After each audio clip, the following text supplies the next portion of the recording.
we've gotten a lot of great information. It's been awesome to hear. We've heard from those who are looking and want housing. Just heard from a builder who's building the housing, and now we get to hear from the facilitators of housing, which I think is an awesome opportunity. So I'm going to jump right in. Recognizing you don't build housing, but you are the facilitators, and also recognizing you're somewhat constrained by the direction of councils and supervisors. What policies are currently in place in your view that are producing the most housing, and what obstacles do you face? Go ahead. So I think what we've been working on is looking at our housing element and understanding, for those that don't know, in 8 years, it's an 8-year cycle for housing elements. So we took a deep dive into our housing element, looked at the critical policies that would actually allow us to expedite and build homes and make changes to our policy structure for streamlining, less discretionary, more ministerial. And we got our board behind that probably about 1.5 years ago. And that was the critical piece to get kind of the political buy-in so we can work on this as staff and bring things back. We've got a great steering committee. We've been working diligently to get stuff kind of in a couple-phase process. You've heard the ugly word CEQA, so that, we took it in 2 phases. The non-ugly phase of the easier stuff that doesn't involve CEQA, and then the longer-term stuff that does CEQA review. And I think that's been critical for the county to try to, again, help listen to the builders. I've heard a lot over the years, and really try to put into action better policy to help them move the needle on housing in the county.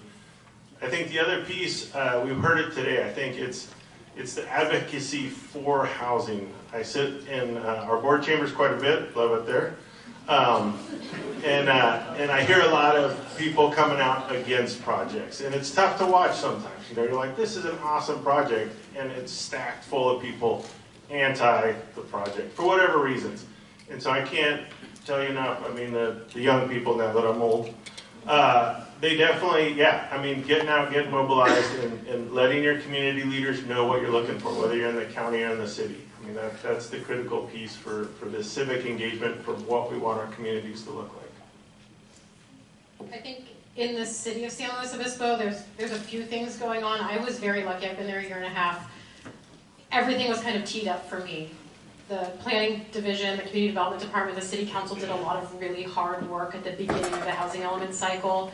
There were very targeted efforts with some key specific plan areas and some annexation areas to focus housing there, right? So San Luis Ranch, Avila Ranch, Getty Ranch, and so we're in the implementation phase, and being very clear with people about what you want to see in those areas, setting the plans up, and providing that political support, let staff kind of run with those projects, which has been huge. I'm going to say something that, it's not really our doing, but state law has done a lot, right? And state law has kind of pulled the city along, and the city of SLO actually was doing some of the things before it became state law, but it has kind of pushed us further and kind of made us think about how we do things. So a lot of it is state law. We have, went from producing a handful of ADUs a year to consistently hitting about 100 ADUs in the city of SLO every single year, and that is because of the state law. And then finally, I think, partially to what Trevor was saying, it's having the political will behind staff, to support staff and to support the development community. They know they're going to come to the table with a project, and it will be supportive if it's a good project. It's not, they come to council and they're like, we don't know which way this is going to go, right? That's really scary for developers, and it's hard on staff to be able to kind of push forward with the housing project. So that political support behind staff is absolutely huge. It's not really a policy, and it's an intangible, but it's a very big thing, especially for the staff of the city. So as not to duplicate or sound redundant, I echo both of what Trevor and Timmi have said. I think where I would say Grover focuses, I'll shift to behind the curtain. We focus very heavily on making sure that if you're coming to us, you're getting a consistent decision every single time that you come. It's through checklists, it's through objective design standards. We take the guesswork out of it. You know exactly what to expect when you come to our city, and we put that into our policies, into how we make decisions. And I try to express that to as many different communities as we possibly can to try to urge that consistency regionally. In the city of Paso Robles, I think the city council's really shown a lot of leadership in terms of encouraging flexible approach to infill development.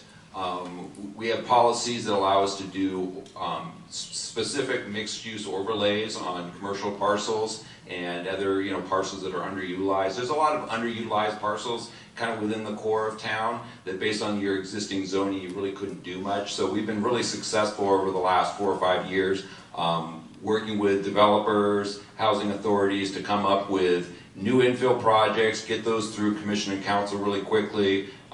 We had a vacant lot at the Walmart shopping center that had been sitting there, a commercial parcel or pad for 40 years, and we worked with the local housing authority to turn that into all low-income senior housing. It took like 3 years to get it from entitlements to it's basically going to be complete here in the next month or two. So I think those sorts of things really have been successful in terms of producing housing quickly. Awesome. And we heard from the first panel about, they touched on or mentioned approvals at the staff level and ministerial approvals and things like that. Can you all talk briefly about what sorts of things in your particular jurisdiction can be handled in that way, and what you might like, how you might like to see that expand? We'd like it all handled that way. No, but in all seriousness, so right now, yeah, there's certain things at a staff level, and I think part of our housing framework package that's coming back is we're trying to figure out what we can lessen. So it is kind of the form-based code or design standards, kind of front load everything so the community knows what's coming, so it's not a surprise when something bigger is built in a neighborhood. And so we're really looking at how we kind of increase the density, bring down things, so it is at a staff level. So if you come in and you're checking the boxes and everything pencils out as the way it was kind of preloaded, you're good to go at a staff level. So I think that's definitely, I think a lot of people have mentioned that today. That's a critical step for all jurisdictions. Yeah, and again, to what I said where I was teed up nicely as the director, some work was done before I got to the city to kind of lower the approval threshold for a lot of types of projects. And so you can do, multifamily with a certain number of units, and it used to go to the planning commission, and now it's at the director level, or it used to be ministerial, it used to be discretionary, and now it's ministerial. And I think that is huge for kind of the NIMBY aspect, right? Because if it's ministerial, and there is no say, right? You check some boxes, and so we did some work on that. I think there's room for us to relook at that and see if that's what we had decided then is still serving us, but we're always kind of thinking through how do we provide that pathway for staff to be able to kind of help the projects move through with less discretion. I think something that we're doing is making sure that when state law passes down whatever new housing legislation is then required, we don't really have a choice, but we love it. We love seeing the housing getting built. We look at, well, how can we take that a step further at the local level? So for example, SB 684, which allows you to take multifamily lots, split it up 10 times, and you get up to 10 new units on said new lots. We look at that and we say, okay, well, at a ministerial level, Grover allows for you to build up to 5 homes. If SB 684 allows for up to 10, why not 10? If it's already taken out of that level of discretion. And just one really quick follow-up on the educational component of it, making sure that we educate our general public who are afraid of that level of change. That ministerial doesn't mean that we don't, at the staff level, have discretion to make sure that it meets the codes and the standards and is safe. It just means that it doesn't require that prolonged higher level of discretionary review and policy level review. So just focusing on those things and trying to take state law one step further to help create more housing. So downtown Paso has a form-based code that's basically built-in design guidelines. So that's been really helpful with projects. We just updated the zoning code with the objective design standards. And as part of the update to the zoning code, we empowered a subcommittee of the Planning Commission, the Development Review Committee, which meets every Monday, basically to make a lot of the decisions on these projects. It's kind of an informal setting. We can get projects that are really quick for quick review and reads and approvals. They have the ability to make, minor adjustments to different development standards and whatnot. So, a small little parking or setback issue can be quickly addressed at that level. Awesome. We had a question on the influence of state law. We've heard a little bit about that, so I'm going to skip that one in the interest of time and talk about, as cities start to reach capacity in terms of the number of homes planned for and land available for that, talk about the issues around concerns around annexation of land into cities, because that seems to be the path to what has been new development like Rigetti Ranch, those kind of things. So. You can't have our land. That's true. I'm looking at you, Matt. We're good. No, I think my philosophy, not speaking on behalf of the county, but it's just, for the projects at hand, what makes the most sense for it to be in the city versus the county? Depending on, again, cities are more densified, they have water and sewer, these things. The county we only dream about. And so it just really is, that's what we look at. And I think we're good partners, the tax sharing aside. We're very good partners on this. But yeah, I'll let the cities talk about how they're going to take my land. I was just going to ask if LAFCO was here, if Rob was here, but I don't. Okay, well, no digs on Rob then. But, I was just going to say that's an easy one for Grover because we're locked. Yeah, right. I mean, maybe we want more ocean, but we're not going to get it. I get this question like once a week, and it's really tension between kind of the orderly development that was called for in the general plan and the need to find more space for housing, right? And so I think just high level, some of the big issues are the city of SLO also has a very real goal to have a green belt around the city and the open space that makes this city so beautiful and desirable and gives us all access to open space. And so that inherently limits where the city can go. Cost of infrastructure is bananas, as we all know, right? And so that's less a policy issue and more just reality of as we move further from the core, we are needing to figure out how to finance and then support the ongoing costs of this infrastructure, which makes things more expensive.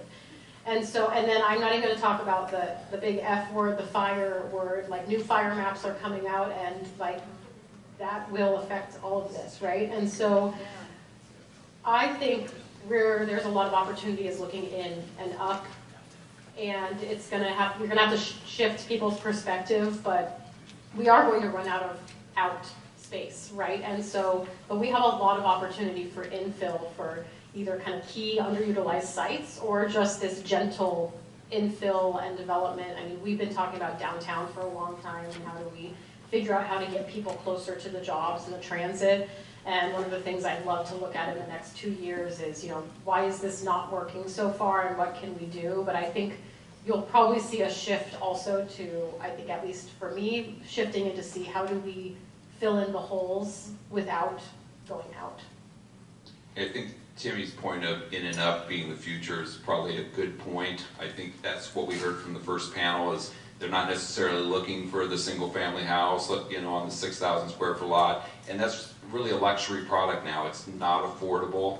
We're still building that in Paso Robles, but it starts at $1.2 million. So that's, that's for people that already have houses, not for the next generation. So I think annexation, single-family development, that's how California built out since World War II, but we're at a paradigm shift that isn't going to be the future. I think the future, for the next generation, really to provide affordable housing, we have to rethink it, and it's going to be compact, it's going to be infill, it's going to be taller.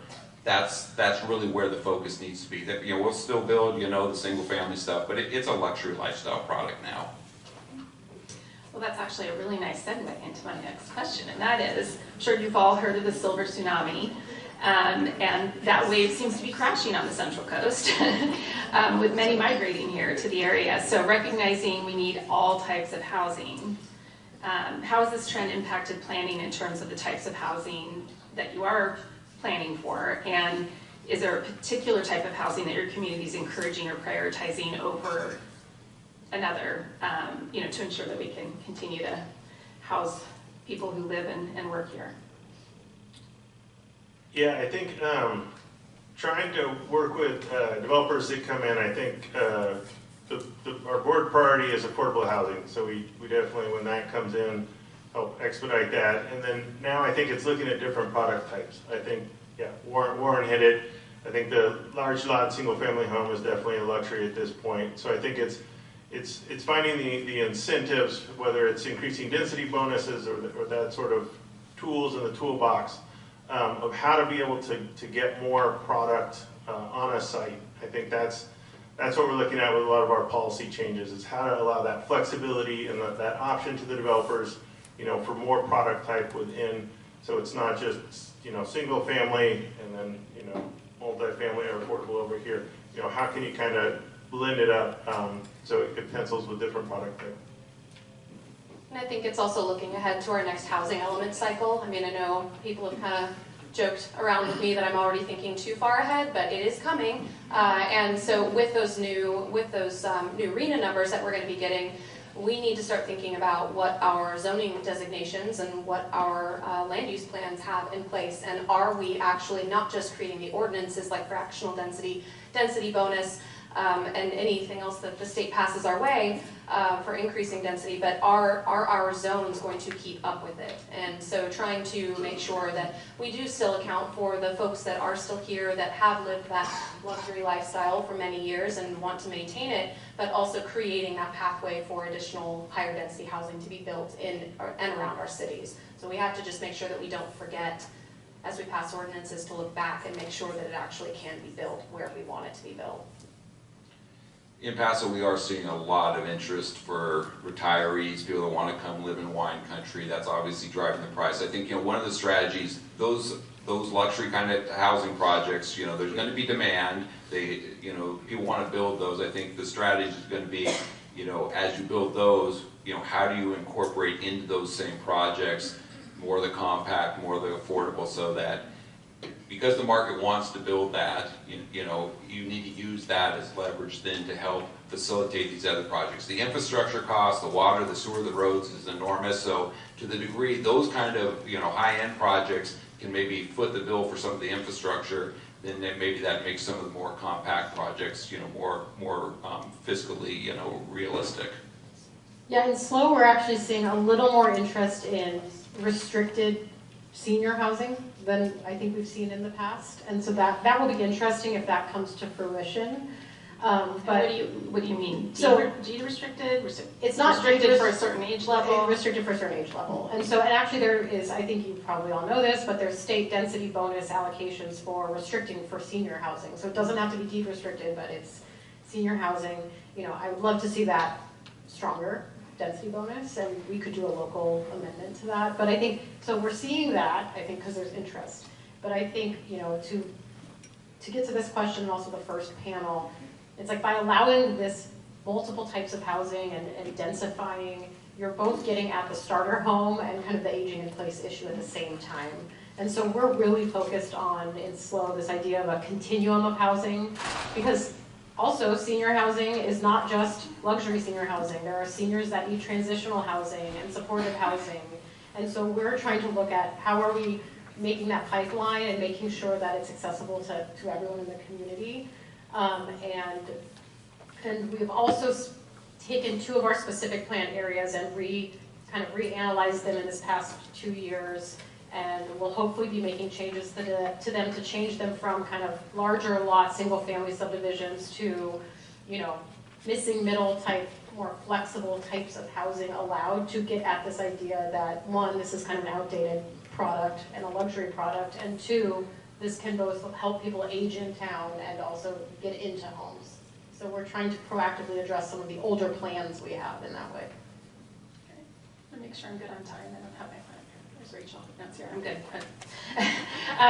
So, so with respect to affordable housing,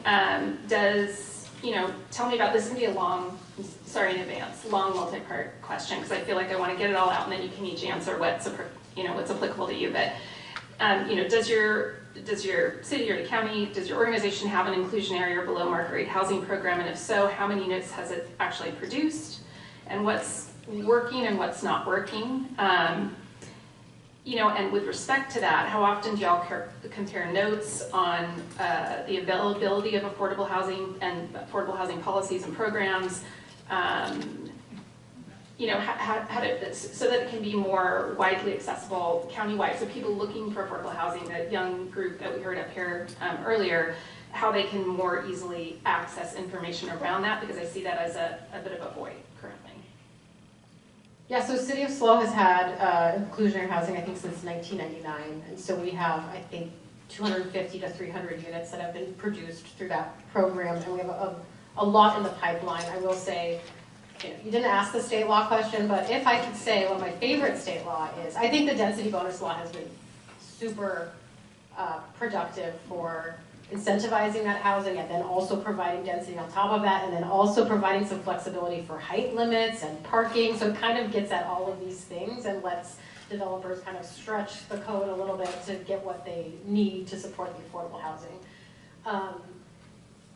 It is also challenging, right? So, we have a certain amount of resources at the city, and when you have hundreds of units, you have hundreds of touch points with people who are like, okay, I'm ready to move out, or I need to sell my unit, or I want to buy this unit, or a developer wants to know more. And so we don't have a housing department.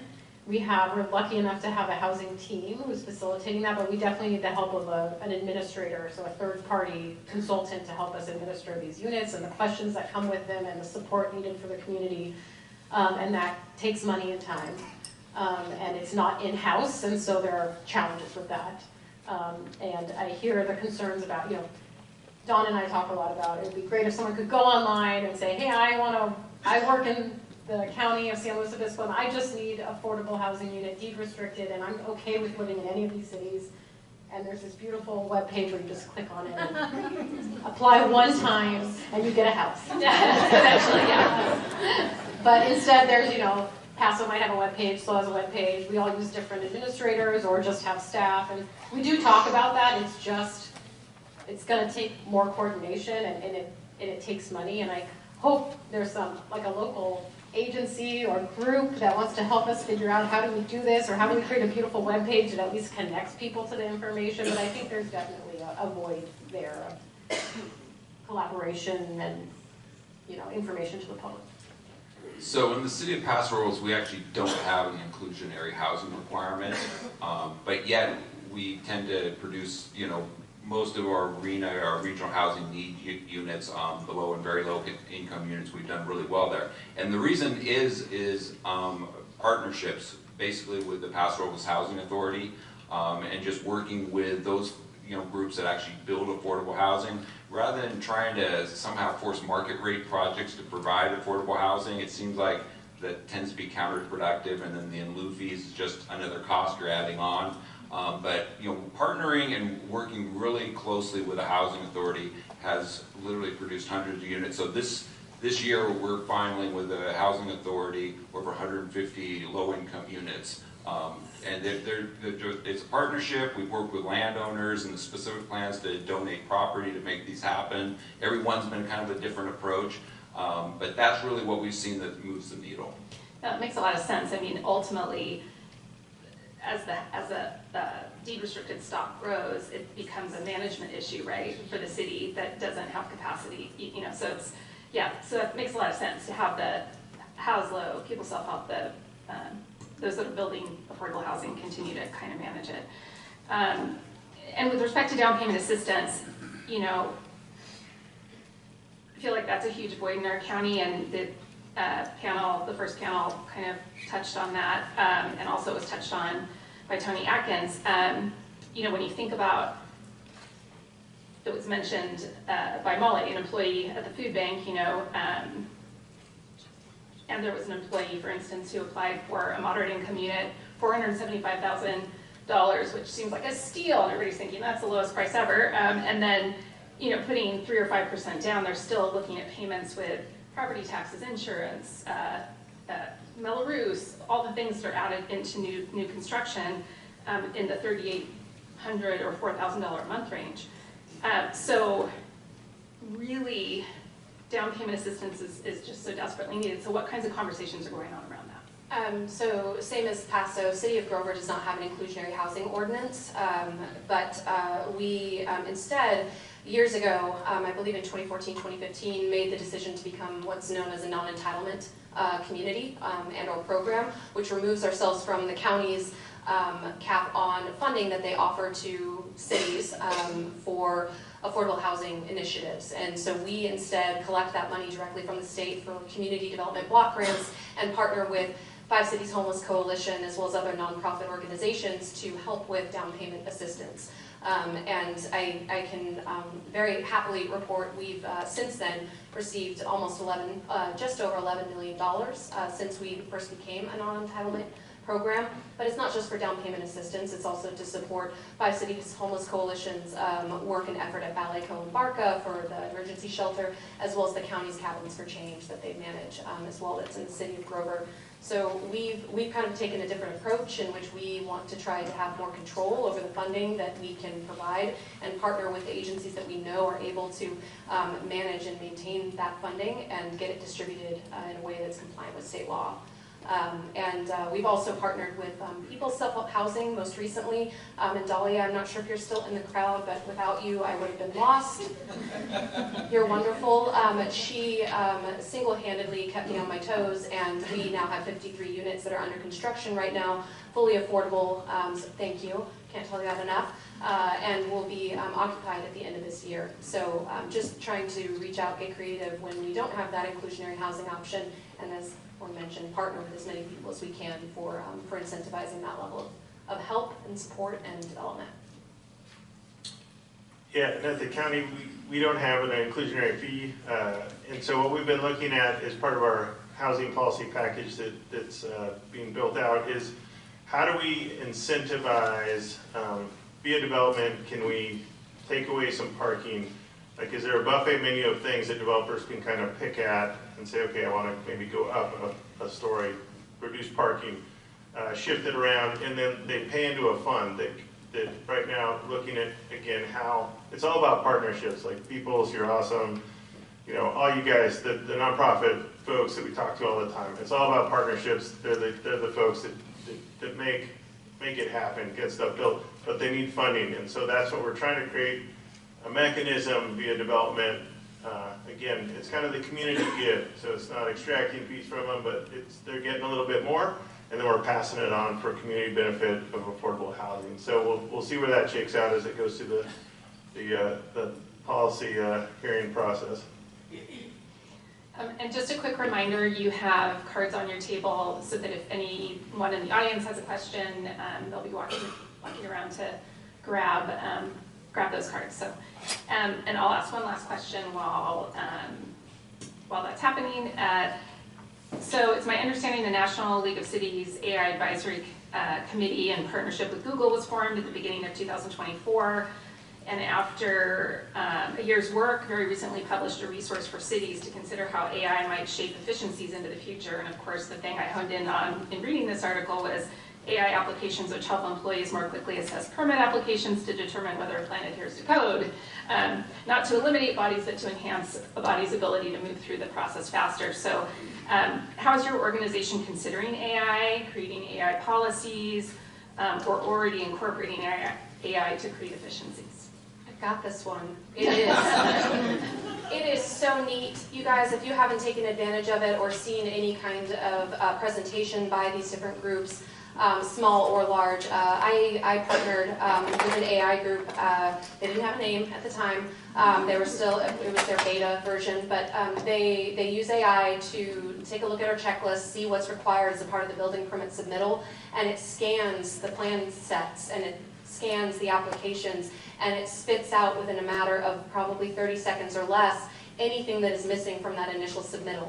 So instead of a staff member having to spend 30 minutes to an hour combing through making sure that you put a north arrow, not my preference, I don't care about the north arrow, but making sure that you put the north arrow on, this does it for you. And it was incredible, but you know, funding is funding. And so while it was a wonderful tool to see developed and to be able to use it for a month, we're still trying to identify ways in which we can submit budget requests to get something like that in the works for Grover. But it is very, very cool. And then I've also seen another presentation on standard stock email responses, which I know sounds a little bit cold, but what they do is they scrape a number of informational emails that staff typically sends out in a day. What's my zoning? Here's my APN, etc. And it will spit out an automatic response to you so that you actually know that somebody received your email, because how often do we love hearing that your email went into the void? We don't like it. I mean, I hate it personally. But this instead speaks to you directly, immediately, and lets you know who's going to be getting back to you and when, and gives you that initial response. So you feel like you actually, I mean, you're talking to a computer, but you feel like you're actually going to be heard and going to be responded to. It's very neat. Your new least favorite planner might be a computer in the future. You won't even know. But at least they'll get back to you, right? We've been lucky in City of SLO has been kind of, you know, for a government agency where we're usually pretty slow, we've been pretty excited about AI, and we do have a policy which is loosely kind of explore it and see if it can help what you do, but be careful, proceed with caution, which I think is fair, right? Like, we also have a lot of information that is specialized, and we don't know, you know, we want to be careful what we're feeding to the system and how it's used and things like that. So we do have to proceed with caution. But I do have people in my department that are very excited about how it can address building code issues and provide very clear comments right away. I will say, you know, it always needs a check, right? Like, so the human aspect, good news, won't go away. Bad news, you know, it's not as automatic, I think, as some people would like it to be, but I think there's so much potential here. And Scott Collins texted me the other day, was so excited that he maybe could found an AI that would write his staff report for him. So, we'll see how good that, you guys can guess which one it is that was in there.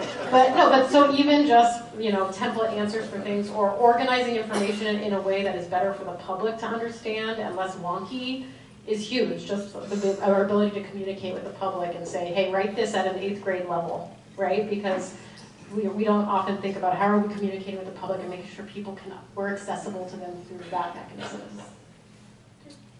Yeah, so at the county we're assessing different software, kind of like Grover, for kind of that entry plan check on building permits. So again, we don't have to have staff go through the initial check.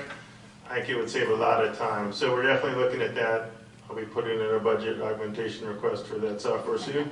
But yeah, I think that's an incredible opportunity. There's at least 3 firms right now, and their product, it just keeps going. And they're looking at now zoning codes and on the planning side of things too. So I think it's only going to evolve. I mean, I'm looking at AI Trevor, so I can take a vacation, which would be awesome. But yeah, no, I think it's only beginning. It's going to be pretty incredible shortly. Awesome, thanks. Okay, a lot of questions here, and I'm probably not going to get to all of them, so I apologize in advance. I'm going to do my best here. One major impediment to housing availability is the significant number of homes owned as second and third homes, vacation rentals. What policy changes, especially local or state, would incentivize housing that people actually live in? That's such a good question. In my previous jurisdiction, we started to try to address this issue because it was a similar issue, and it gets so difficult to do. Like, it got to the point where it was, you know, upon sale of a house, you need to prove to staff that you are not an LLC that owns another, you know, it's truly impossible. And so at the local level, it's very hard. I think, you know, doubling down on the deed restricted housing, because we do know who lives in those units and that they are qualified, you know, and that it's not a second home, is huge. But it is, at a local level, I wish I had a better answer other than I've kind of tried to tread into those waters, and it is incredibly difficult and complicated, and LLCs and things are very tough for staff to kind of deal with. Do you think, how do you feel that the policies at San Luis Ranch and Avil Ranch have worked as it relates to just timeframes for encouraging slow workers first, Yes. slow county residents next, and then Yes. opening it up? That's a great question. So in some of our specific plan areas where we have development agreements, there was language written in, like, you shall maintain a list of people who are interested in the units and then categorize them, are they currently working in the area, do they currently live in the area, and there's kind of a priority list. And I think that's a great start, and I think, but you can do that certainly at times, right? A development agreement gives us a lot of latitude to come up with creative ideas, but that doesn't necessarily always happen, right, with housing projects. But I think there's little things we can do to fight around the edges, but in terms of you can't have a second home, that gets really difficult. I'm gonna go out on a limb and invite short-term rentals to the table and just say that it is possible. A lot of people use the second, third, and I've heard it, fourth homes, Shell Beach, that they use these as investments, and rightly so. They worked hard all their lives, maybe, and now they have those homes that they then rent out for $18,000 a month. But what we can do as a jurisdiction is, because it is so complex, to try and eliminate that opportunity for people, is instead focus on ordinances that we do have local land use control over. And so capping the number of short-term rentals in a community can help to lessen that investment opportunity for others, and requiring that it be their, for example, primary residence, and that they would have to show tax, they would have to provide their property tax bill in order to demonstrate that it is their primary residence. So there are ways in which we can get creative to try to combat that, but it's not always popular. Yeah, the short-term rentals really is an issue, especially a coastal area like San Luis Obispo County. In Paso, we have capped about 300, which is about 1% of our housing stock. So we've lost 1% of our housing to short-term rentals, and that definitely has an effect on affordability.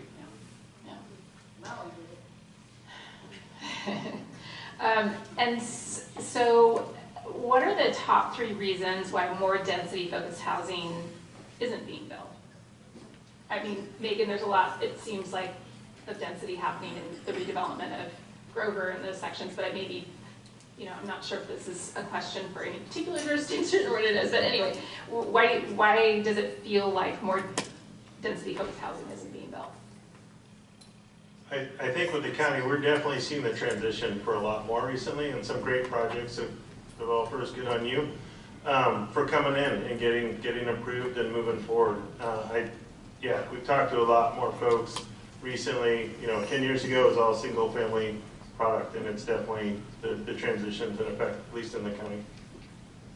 I think one of the things is they're really hard and expensive projects. So even if the neighborhoods, and we don't see a lot of opposition to those kind of projects, but trying to make them fit, the infrastructure, the structural issues, the parking, they're just really difficult. So I think that's part of it. They're hard projects.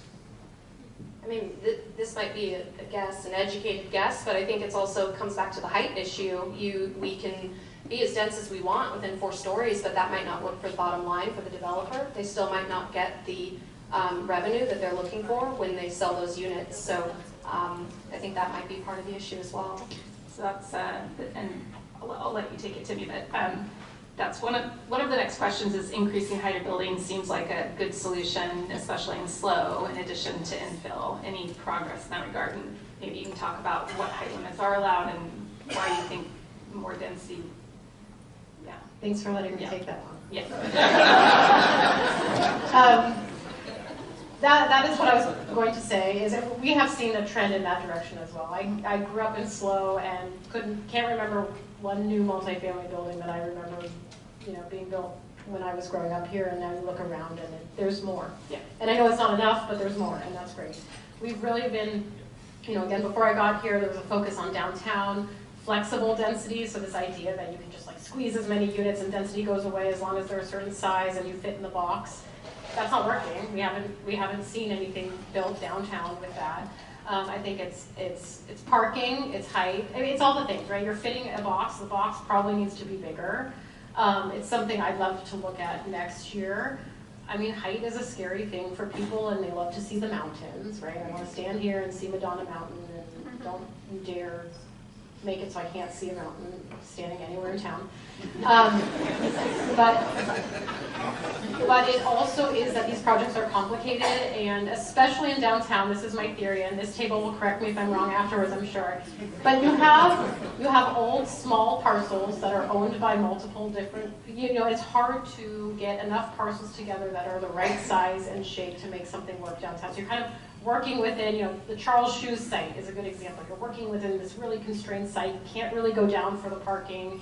It's not that large. And so it's going to take some creative thinking to figure out how do we make that work. We also have a lot of historic buildings downtown, and that complicates things. And we love the historic buildings, right? And that's what makes our downtown. So we're going to have to figure out how do we deal with. There's just a lot of constraints piled on top of each other, I think. I think back to cost versus revenue. What if we all got together and lobbied to make the Title 24 and Green Building Codes voluntary? I love this. She talks about this a lot.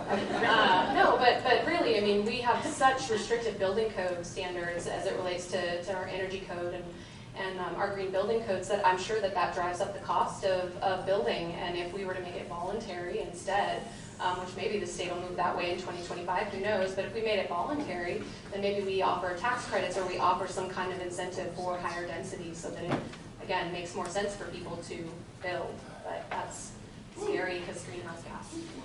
So I don't know. You know what, all ideas are, I guess I can't say all ideas are great, but all ideas should be thrown on the table, right, to facilitate getting housing built. So I know Calvo would agree with me. So if anybody gets to Calvo, they all agree. I'm not sure you can answer this question, but I think it's an interesting one. Is there any way to increase fees for people who are repeat appealers of land use decisions?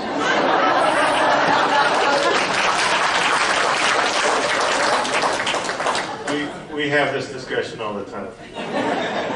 Just having one gentleman appeal 4 projects on Tuesday, it was fantastic. In the coastal zone where we charge nothing. So it's a problem. So we just recently redid our user fees last year, and the appeal fees in particular were the ones that everyone talked about the most. It wasn't everything else, it was that one thing. And we as staff said, here is the true cost of processing an appeal, which is expensive because it takes a lot of time and attorneys are involved, and we want to show the public and the council this is what it costs.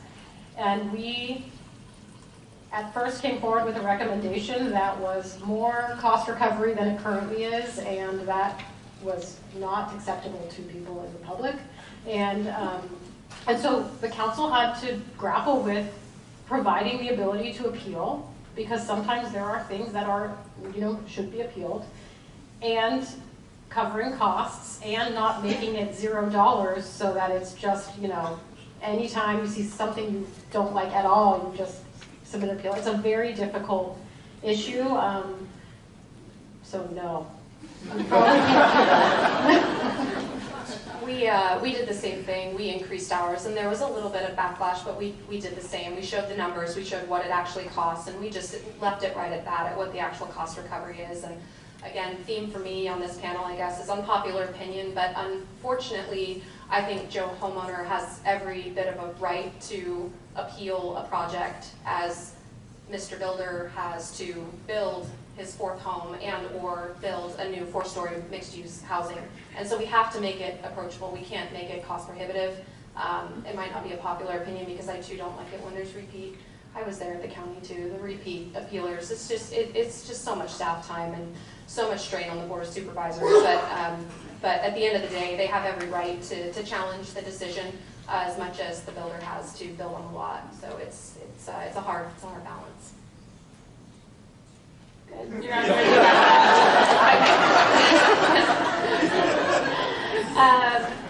So this kind of goes back a little bit to the our affordable section and talking about sort of I guess, regionalism around affordable housing. Have there been any efforts or discussions to establish a revolving loan fund to fund affordable housing? And what can we do to make one is the question. So, I mean, so in other words, I've heard buzz in the background, you know, the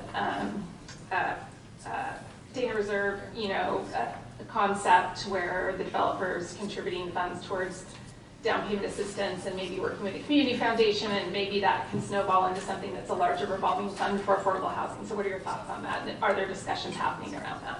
Well, we have the Housing Trust Fund, and they're very effective in terms of providing a lot of gap funding for a lot of these affordable projects, but they are under-resourced, and I do think as the county, you know, as a whole, we really need to figure out a way to better support the Housing Trust Fund. I know there's housing trust funds, especially up in San Jose, that are really well funded by industry up there, and I do think that's something that exists, that, you know, every dollar they get comes right back in and then gets recycled into additional projects. I mean, that's really where the effort should be focused. Sounds like a great topic for next year's housing summit. It is great. Hopefully it starts happening sooner, but anyway, go ahead. It is great, and I think the key is the ongoing funding needed, right? And so it's figuring out how do we do that? How do we support the Housing Trust Fund? And what does that look like? Because just I mean, especially right now, everything is so up in the air. And to not have, and even to your down payment assistance program question, we don't have the ability to know how much money we will be able to have for these ongoing programs because the funding is so cyclical or just can be pulled away at any time, and so that makes it really challenging. Just I know it's challenging for the development community too. You're good. Yeah, it's just, yes. Okay.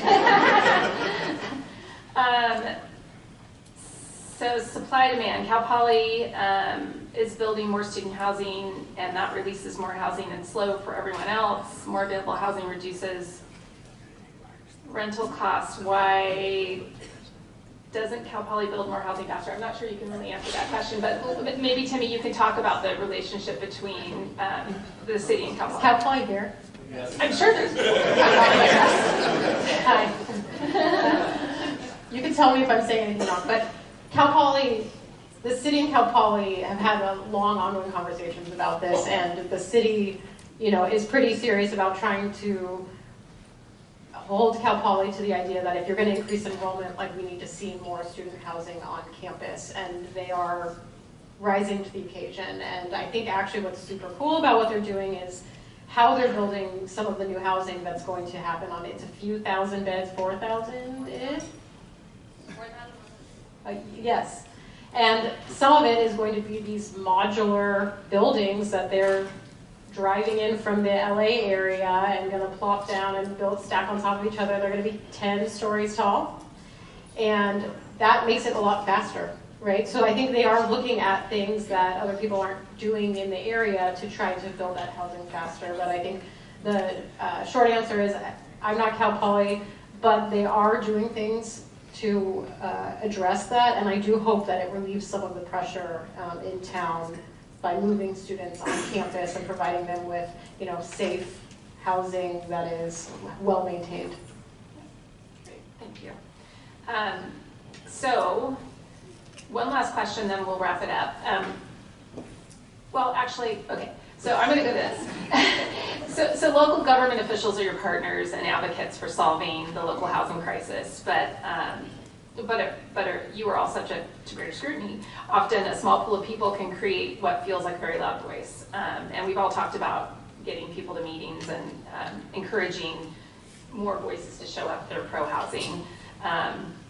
What advice do you have for this audience, aside from just saying show up, and interested in seeing more housing built? What are ways in which you're thinking about how you reach people to encourage them to speak up if they're pro-housing? Advocate for funding at all levels. I think that's huge. And I really want to say show up. But show up even when it's not your project. That's huge. I mean, you obviously show up when it's your project, but, you know, we had 2 big housing items go to council 2 weeks ago. One was a tiny home project, and it was an appeal issue, and people showed up so that the city council could really weigh the comments from the community, both the appellants and the people who showed up and said, like, I have nothing to do with this project, but wow, this is something I want to see more of, right? And then we had a policy issue, and I heard a lot of people with concerns about it, and then I only saw one person at the city council meeting. And I know council meetings are late, and it takes a long time, but write a letter, say, I like this, right? I want to see more of this. And I think we're at least my experience has been, we're very lucky and slow that I don't hear a lot of NIMBY stuff. Usually people are pretty pro-housing, but the yeses and the I want to see more of this matter so much to give council and the planning commission and staff the reason to kind of push forward. What ways, because we talked, the panel earlier, was explaining how it's so difficult and challenging for so many people who would be pro-housing or needing housing to be able to show up for a whole host of reasons. What creative ways are you all thinking about in terms of making people aware that there's an issue coming up that's important to weigh in on? I mean, what are there, via social media, or, I mean, does that open up a can of worms, so. I think it always opens up a can of worms anytime you use social media, especially as a city government or as any municipality. But just really quick to piggyback on what Timmi was saying, but I think it's less of the one-off projects. It's also getting out and going to your council meetings where infrastructure is being discussed, because without funding for infrastructure and without actual facilities, desperately needed facilities, we can't accept applications for housing. So I think it's also paying attention to the bigger picture of how a community functions and needs to function and serve its community so that it's a place that people love to live. So I just wanted to say that really, really quickly. And then Grover's undergoing quite a bit of a community engagement conundrum right now, where we're trying to figure out the best way to communicate with both sides of the coin, the community that is hesitant to change and the community that is all for change. Obviously, when you're happy, you don't come to council. You don't come to planning commission. You stay home, you enjoy your dinner. But how do we reach them? And so we're trying to think of ways through YouTube or through Instagram, through Facebook, any way we can to kind of take back the negative message that can sometimes be used and turn it into a positive. We've got a lot of West Grand Avenue streetscape repairs and street improvements going on right now. So it's almost like maybe we hold up signs and it says something along the lines of Grover Beach. Yeah, we get it. We're working on it, right? So it's just trying to take back the message. But it gets difficult because a lot of people can take offense to that and think then that we don't take our job seriously, when really we're trying to better connect with the community in a way that shows we understand, but we'll get there. But it's hard. And I think going to existing networks, right? So like, for example, I'll reach out to Jim, or Jim will reach out to me and say, I see this weird thing on the city council meeting, like, can you tell me more about that? Should I share this with the chamber? Or I'll say, hey Jim, we're doing this thing, you should know about it, right? Or I have a developers roundtable, and we try to proactively tell people, like, hey, these things are coming up at city council, you should know about them. And so I think connecting with your local planning or community development groups, and if you just want to say, like, hey, we're this group and I'm an interested party in anything related to housing, so can you feed me that information, right? And let them know that you're there, and if you're a connected person, through Rotary or whatever it is, you can help us get the message out, because a lot of times we have our mandated noticing, and it's really hard for staff to go above and beyond that, because then someone goes, well, why did you go above and beyond for that project but not this project? So we tend to stick to the thing, but there's a lot of work that we can do just by, like, hey, you should take a look at this, or why don't you take a look at this one? And so I think the existing networks that exist in the community are huge for that, and so connecting with the right people. Yeah, in the county, we've got our community advisory bodies. It's kind of a love, not love situation sometimes. The developers know what I'm talking about. But that's how we get the message out. We want the communities to be engaged, to understand what development's coming, what opportunities, how to chime in. And I think that's the big thing. I think, snacks at hearings will be awesome, but we can't budget for that. So I'm going to talk to you later, Pat. We're going to get some drink tickets for next board meeting. See how that goes. We'll just pilot it once, Matt. It'll be fine. And then be nice to your regulators. Come on, be nice to us. It's a tough job. Warren? Well, we're out of time. I so appreciate each and every every one of you. You're boots on the ground every day along with the development community and getting housing facilitated and built. And we just really appreciate you being here today.